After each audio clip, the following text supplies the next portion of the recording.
Brujas. Primera parte. Una bruja o brujo en masculino es una persona que practica la brujería. Si bien la imagen típica de un brujo o de una bruja es muy variable, en función de cada cultura, en el acervo popular del mundo occidental, la representación de una bruja se asocia fuertemente hoy en día a la de una mujer con capacidad de volar montada en una escoba, así como con el aquelarre, lugar de brujas, y con la caza de brujas, búsqueda e identificación de brujos y brujas.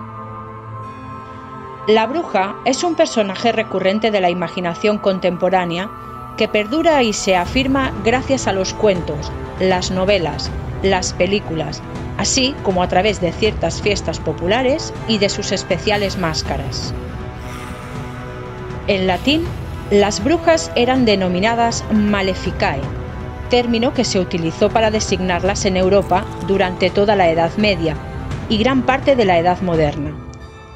Términos aproximadamente equivalentes en otras lenguas, aunque con diferentes connotaciones, son el inglés witch, el italiano strega, el alemán Hexe y el francés sorcière. La palabra española bruja es de etimología dudosa, posiblemente prerromana, del mismo origen que el portugués y el gallego, bruixa, y el catalán, bruixa. La primera aparición documentada de la palabra, en su forma bruixa, data de finales del siglo XIII. En 1396 se encuentra la palabra bruixa en aragonés. Carmelo Lisón Tolosana considera que el origen de la palabra puede encontrarse en el área pirenaica. En Gascuña era también corriente el uso de una palabra etimológicamente relacionada, bruché. El término inglés witch tiene un origen más controvertido, aunque posiblemente deriva del radical wic, de origen tanto celta como germánico. En el País Vasco y en Navarra se utilizó también el término sorgín y en Galicia la voz meiga. El antropólogo español Julio Caro Baroja propone diferenciar entre brujas y hechiceras. Las primeras habrían desarrollado su actividad en un ámbito predominantemente rural y habrían sido las principales víctimas de la caza de brujas en los años 1450 a 1750. En cambio, las hechiceras, conocidas desde la antigüedad clásica, habrían actuado en la ciudad. Como ejemplo de las primeras, Caro Baroja pone a la Sorgina de la brujería vasca y de las segundas al personaje de la Celestina, de Fernando de Rojas. Carmelo Lisón Tolosana distingue también entre hechicera y bruja, pero según este antropólogo español, la diferencia se basa en la relación que mantienen una y otra con el poder oculto y maligno, con el poder demoníaco. La hechicera invoca y se sirve del poder demoníaco para realizar sus conjuros, mientras que la bruja hace un pacto con Satán, renuncia a su fe y rinde culto al diablo. El paso de la hechicera a esta bruja satánica, bruja aquelárrica, como la llama también Carmelo Lisón, se produjo en Europa a lo largo de los 2 siglos finales de la Edad Media. El mismo Lisón también discrepa de Caro Baroja en cuanto a la consideración del personaje de Celestina, porque para él se trata de un híbrido entre bruja y hechicera. Celestina, dice Carmelo Lisón, vive rodeada de ponzoñosos ungüentos y de fórmulas mágicas cuyo poder residía en la fuerza del lenguaje, pero puede además disparar el terrible dardo del maleficio. Opera con poderes nocturnos, conjura y obliga al mismísimo Satán. Por otro lado, en la mayoría de los idiomas se utilizan términos diferentes para designar la hechicería, en la que no existe el pacto diabólico, y la brujería, en la que sí existe. Las brujas son raras en la Biblia y son condenadas por Moisés. No obstante, se alude a Saúl consultando a una bruja en Endor, para así poder hablar con Samuel ya muerto. Es difícil llegar a concretar una visión más o menos exacta de la brujería en la antigüedad. Sin duda, en este tiempo, la misma era reprobada o al menos temida por amplios sectores de población e incluso prohibida. Plinio el Viejo alude a la interdicción de la misma en Roma por la ley de las 12 tablas hacia el 450 a.C. y por su parte la Lex Cornelia prohibió su práctica y condenaba a muerte a aquellos que se daban a los procedimientos de la brujería. Los adivinadores, los hechiceros y los que hacen uso de la brujería con malos fines, los que evocan a los demonios, los que intentan confundir con insistencia y violencia, los que, para perjudicar, emplean imágenes de cera, serán castigados con la muerte.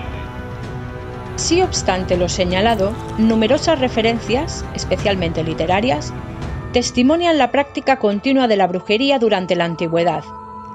La diosa Hécate era quien entonces dirigía la brujería y los encantamientos, y ciertas regiones y ciertos lugares eran considerados puntos de pasaje al mundo infernal y estaban asociados a zonas tales como pantanos, lagos, cementerios y bosques.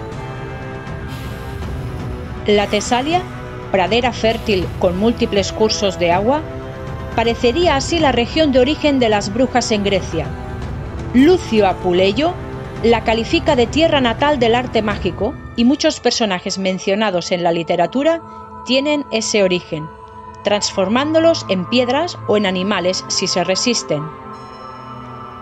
La Cólquida, actualmente Georgia, es la tierra de origen de Medea, quien conoce los encantamientos, los afrodisíacos y los ritos de Hécate, y que incluso es capaz de amaestrar a un dragón.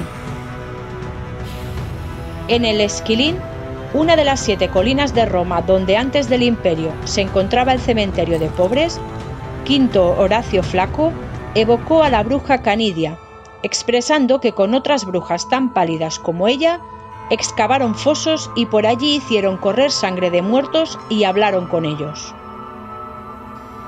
Al comienzo del medievo, Clodoveo I, rey de los francos del año 481 al año 511, promulgó la llamada Lex Sálica, condenando a las brujas a pagar fuertes multas, y en lo que respecta a Carlomagno, su código de leyes establecido entre los años 780 a 782 contemplaba la prisión para los adeptos a la brujería. Paralelamente a estas represiones, se desarrolló toda una literatura de inquisición, cerca de 2000 escritos, denunciando los poderes maléficos de las brujas. Pero es en 1326, a través de una bula pontífica del Papa Juan XXII, que podemos decir realmente que comienza una exacerbada persecución a las brujas, la que se extendió por cerca de 4 siglos. Tomamos conocimiento con dolor respecto de la manifiesta inequidad de muchos hombres, que son cristianos solamente de nombre, ya que tratan con la muerte, pactan con el infierno y hacen sacrificios a los demonios. El estereotipo de una bruja está presente desde los juicios de los años 1420-1430 y se mantuvo durante más de 2 siglos, aunque al promediar ese siglo XV es claro que aún no estaba bien definido y desarrollado. En realidad, fueron los procesos judiciales y la tradición libresca los que afirmaron y detallaron ese estereotipo, y durante esos procesos dirigidos contra las brujas y los magos, las creencias y los mitos se establecieron y se consolidaron.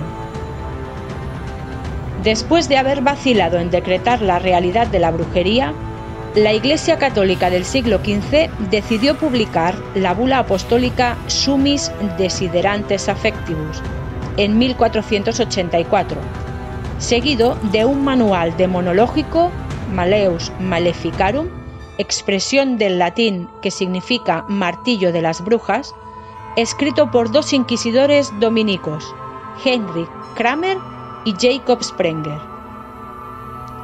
El efecto de esta obra en la caza de brujas es bastante discutido.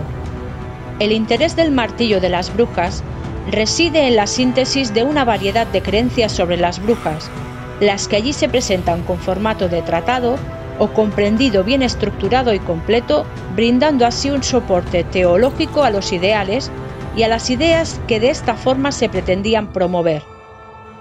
No obstante lo señalado, este escrito, si bien se difundió ampliamente en la época, claramente no originó un aumento inmediato de números de procesos, aunque muy posiblemente sensibilizó a los jueces respecto a los crímenes de brujería.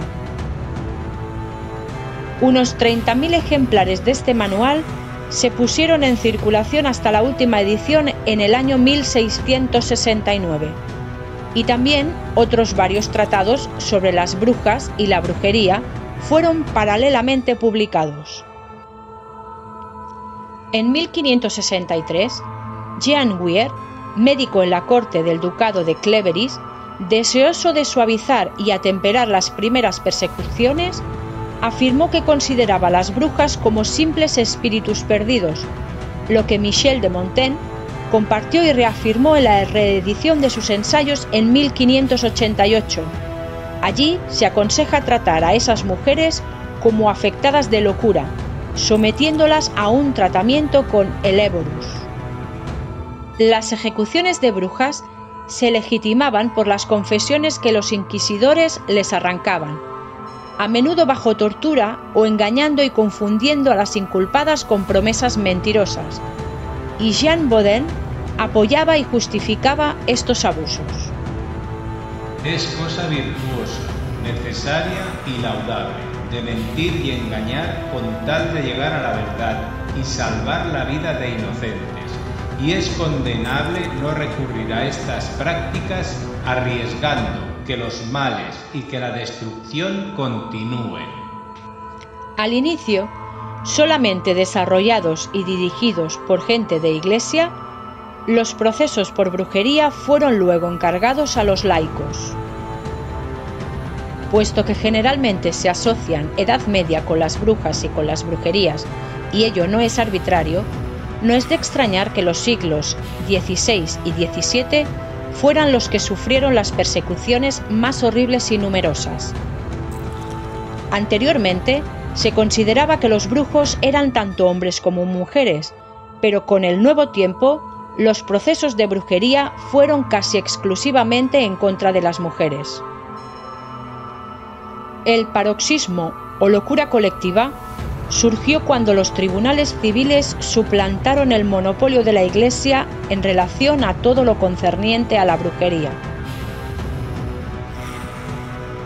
Bueno amigos, hasta aquí la primera parte de Brujas. En breve, la segunda parte.